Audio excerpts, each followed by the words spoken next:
তুমি এমন ভাবে আল্লাহর ইবাদত করো যেন তুমি আল্লাহকে দেখতে পারছো, মানে আল্লাহ কনসিয়াসনেস। আপনি নামাজ পড়ছেন, মনে মনে চিন্তা করছেন আল্লাহ আমাকে দেখছেন।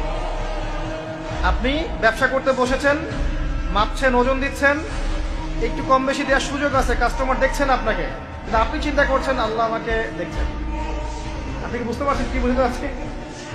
আপনাকে একটা বিল পাস করতে দেওয়া হয়েছে, আপনার সুযোগ আছে এখানে দুর্নীতি করার, আপনাকে টেবিলের তল দিয়ে টাকাও দেওয়া হয়েছে, আপনি নেওয়ার আগে চিন্তা করছেন যে আল্লাহ আমাকে দেখছেন। আপনি আপনার বান্ধবীর সাথে পড়াশোনা করছেন, প্রিমিক্সিং এ আপনার বান্ধবী আপনাকে প্রপোজ করছে, চলো আমার সাথে একটু কফি খাও, চলো না একটু ঘুরে আসি, বান্দরবন ঘুরে আসি, চলো না একটু ঘুরে আসি। ঘুরলে কি সমস্যা? বন্ধু বান্ধব একসাথে ঘুরতেই পারে।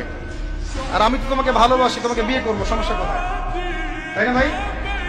তখন আপনি চিন্তা করছেন যে আল্লাহ আমাকে দেখছে, আল্লাহ আমাকে দেখছে। আপনার সামনে সুযোগ আছে সুদের টাকা খাওয়ার, আপনি চিন্তা করছেন যে আল্লাহ আমাকে দেখছে।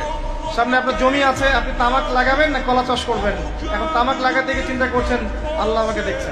আমি কি বুঝাতে পারছি ভাই? এইভাবে প্রতিটা কাজ করা যে আল্লাহ আমাকে দেখছেন, এই চেতনার নাম হচ্ছে ইহসান। কি নাম? এটা অনেক উচ্চ পর্যায়ে। এই পর্যায়ে গেলে মানুষ আল্লাহর মারিফত পেয়ে যায়। এই পর্যায়ে গেলে মানুষ আল্লাহকে পেয়ে যাবে ইনশাআল্লাহ তাআলা। যখন একজন মানুষ প্রতিটা কাজে ফিল করবে যে আল্লাহ আমাকে দেখছেন। এই যে আপনি রোজা রাখবেন, খাবেন না, পানাহার করবেন না, বাথরুমে গিয়ে পানি খেতে পারেন না, কেউ দেখবে? কেন খান না? কি জন্য খান না? মনে করেন না যে আল্লাহ আপনাকে দেখছেন? এইটাই হলো ইহসান, যে আপনি চিন্তা করছেন আল্লাহ আমাকে প্রতিটা কাজেই দেখছে। আপনি আল্লাহ বিরোধী কোনো কাজ করতে পারি না, আল্লাহ আমাকে দেখছেন। আমি কারোর প্রতি জুলুম করতে পারি না, আল্লাহ আমাকে দেখছেন। বোনের সম্পত্তি আত্মসাৎ করতে পারি না আমি, আল্লাহ আমাকে দেখছেন। নামাজ না পড়ে আমি বাসায় ঘুমিয়ে থাকতে পারি না, আল্লাহ আমাকে দেখছেন। যাকাত না দিয়ে আমি থাকতে পারি না, আল্লাহ আমাকে দেখছেন। রমজানের রোজা না রেখে আমি থাকতে পারবো না, আল্লাহ আমাকে দেখছেন।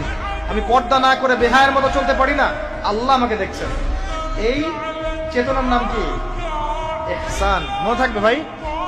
নবীজি বলছেন আনতা আবুদুল্লাহ কাআন্নাকা তারাহু ওয়া ইন লাম তাকুন তারাহু। আর তুমি যদি আল্লাহকে সচক্ষে দেখতে না পারো, কারণ আল্লাহকে তো দুনিয়ার চোখ দিয়ে দেখা সম্ভব না, এটা মনের চোখ দিয়ে ফিল করা যায় আল্লাহ আমার কাছে আছে। যদি তুমি আল্লাহকে দেখতে না পারো তাহলে জেনে রেখো ওয়া ইন লাম তাকুন তারাহু ফা ইন্নাহু ইয়ারাক, যে আল্লাহ পাক তোমাকে দেখছেন।